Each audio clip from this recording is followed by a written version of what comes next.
Anybody who studies the Quran seriously knows that Allah records on multiple occasions how prophets were insulted, how they were made fun of, how they were rejected in the most obscene ways, and how even the prophets themselves felt the pain of those disbelievers making fun of them. Nuh alayhi salam complains about how people found him disgusting, and that they would plug their ears, with their fingers and walk away from him and pull their clothes back as a show of insult to him. And our Prophet is no exception, sallallahu alaihi wasallam.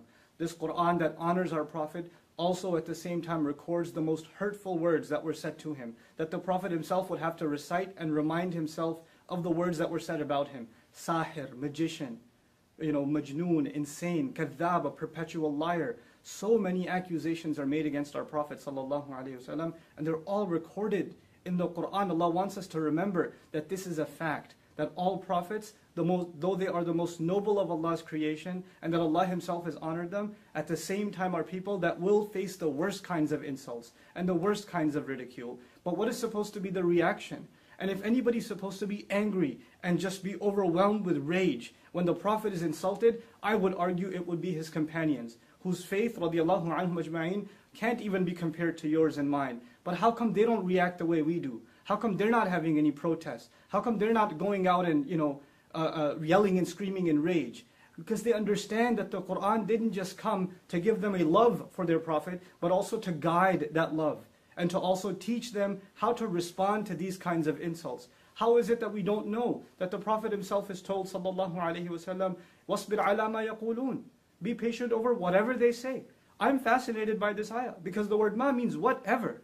Whatever they say. Not whatever they've said, whatever they might even come up with. And the mudari' form in the Arabic suggests what they may have said in the past, but the present and even the future till this day. The Prophet's policy is to be patient himself, sallallahu alaihi wasallam. Where in the Quran does it justify our anger like this? And actually, is our anger even justified?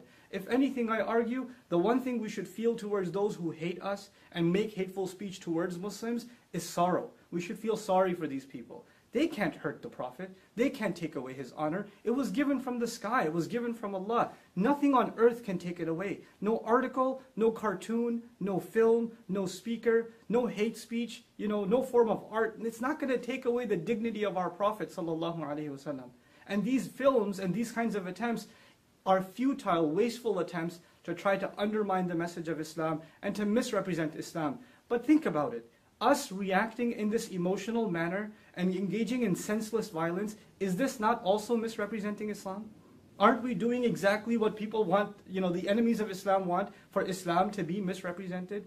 If anything makes me angry, it's the anger at our own selves that we don't understand the policy of the Quran and how to respond to insults. Idfa' billati hiya ahsan. Respond with that which is best. Finally, I want to share with you guys, some people think that this was an early policy in Islam, that in the Meccan time of the Prophet, that he was supposed to be passive. But when the Prophet migrated, and battles began like Badr and Uhud and Ahzab and Tabuk, etc., now the policy was not to be patient, and therefore we should take that. Let's look at Ali Imran, the battle of Uhud. What does Allah say to us? وَلَا تَسْمَعُنَّ مِنَ الَّذِينَ أُوتُوا الْكِتَابَ مِنْ قَبْلِكُمْ وَمِنَ الَّذِينَ أَشْرَكُوا أَذًى كَثِيرًا. You will absolutely hear hurtful words from those who were given the book way before you and people who commit idolatry and blasphemy with God. You will hear hurtful speech absolutely coming from them.